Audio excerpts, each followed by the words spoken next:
Get your pen and write your story all over again. And this time, learn the lessons, motivate others, and share that inspiration. Dear Max FM with DJ Chini. Dear Max FM. By the way, tago niyo na lang ako sa pangalang Shereza. Sana'y hindi kayo magsasawang magbasa ng iba't ibang stories namin. At this time again, I wanna share our love story. Masasabi kong hindi naman perpekto, hindi naman sweet, pero sana'y magustuhan nyo din.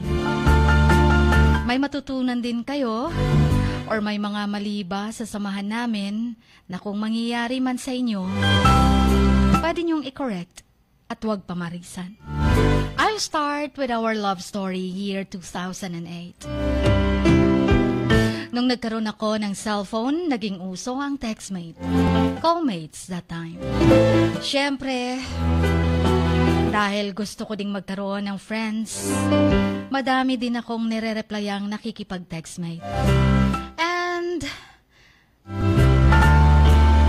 to make my story short, aside po kasi na may cellphone ako, nakikinig din ako ng radyo.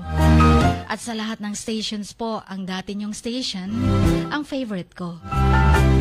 Kumanga po ako sa inyo sa radyo, lalo na pag nagbabasa kayo ng mga letters. At isa ako sa nagpadala DJ sa programa niyo. At noon nabasa niyo po, binasa niyo ang number ko on air. Nakuha ng isa sa friends ng naging asawa ko ang number ko. At dahil may partner na ang nakakuha ng number ko, ipinasa niya ito sa naging asawa ko ngayon. Kaya nagkakilala kami sa text at tawag. Una pa lang DJ, wala akong gana sa naging asawa ko. Kasi nga sa text at tawag lang, napaka-presko pa niya. Yung para bang hambog makipag-usap.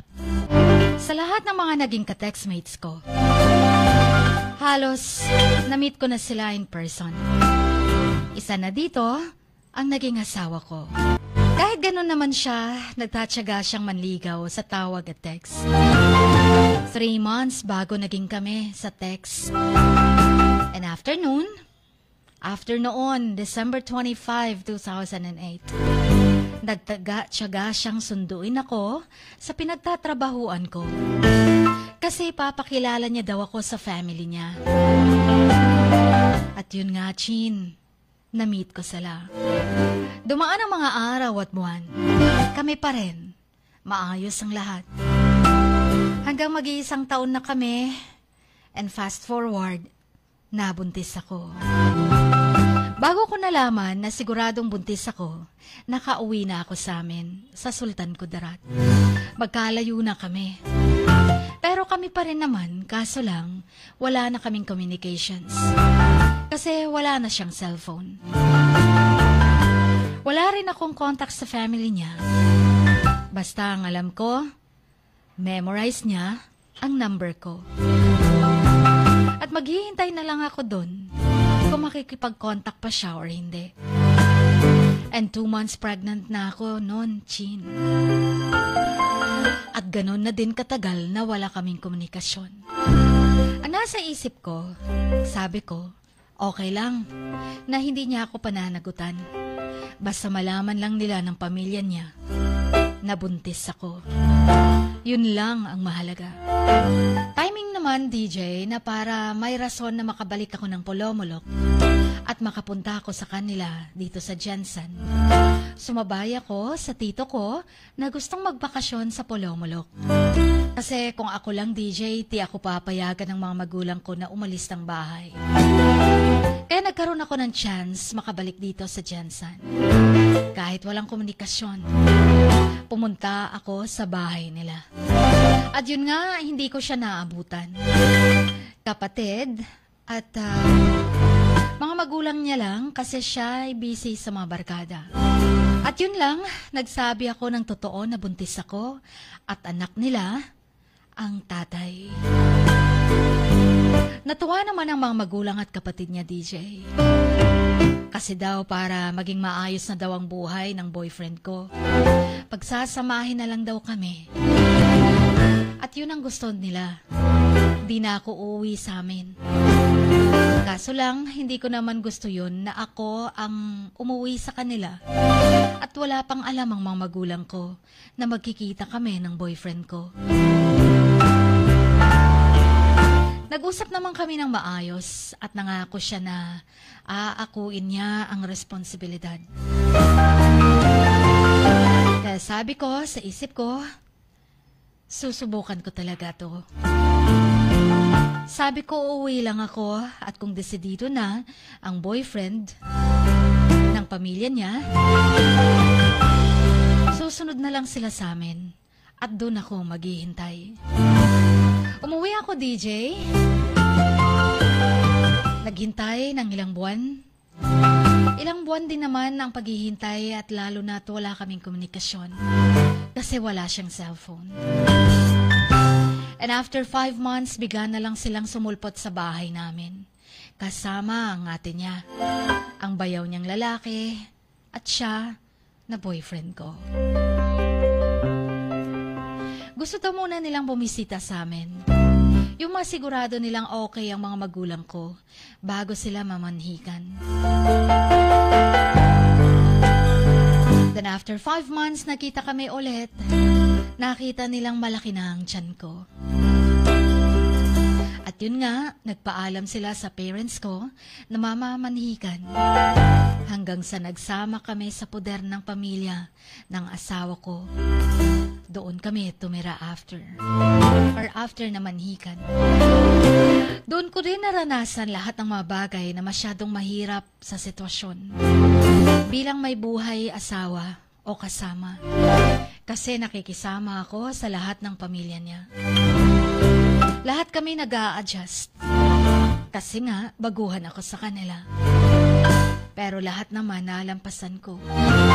Lumipas ang mga araw, nagkaroon na kami ng mga anak. Pero DJ, ang love story namin habang tumatagal, mas lalong nagiging madaming pinagdadaanan. Kasi imbes tumatagal kami,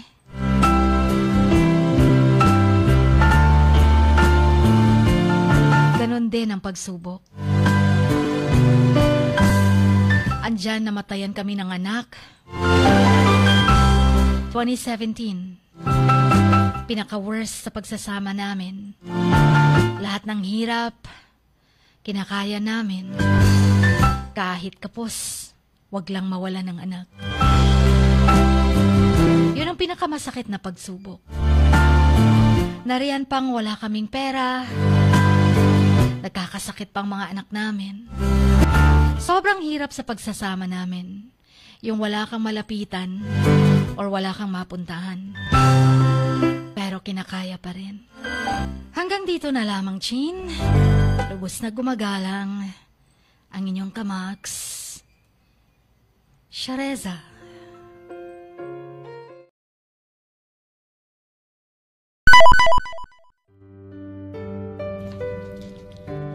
Sa bawat pagluha mo, may nakatagong kwento. Sa bawat ngiti mo, may gustong sabihin ng puso mo. At sa likod ng iyong halakak at maging sa pagkabiko mo, may mensaheng nakabalot sa iyong pagkatao. At ang tanging nais mo lamang ay mapakinggan ang mga ito ng buong mundo. Dear Max FM with DJ Chini. Life has got all those twists and turns. Stand up for what you believe in. What lies behind you and what lies in front of you pales in comparison to what lies inside of you. Dear Max FM with DJ Chini. Sabi nga nila, ang pagsusulat kapag masyado mong diniinan hanggang sa susunod na pahina ay nagmamarka. Katulad ng pagmamahal, kapag masyado mong ibinigay ang lahat, yung sakit na gawa ng nakaraan, dala pa rin hanggang kasalukuyan.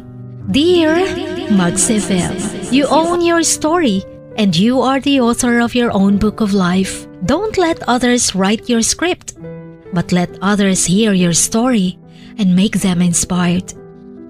Kaya sumulat na, maging bahagi ng aming programa, Dear Max FM with DJ Chini tuwing Lunes hanggang Biyernes, 1:00 hanggang 3:00 ng hapon sa Max News FM, Sock Sargent. Love, life, and lessons from the past only at Dear Max FM with DJ Chini.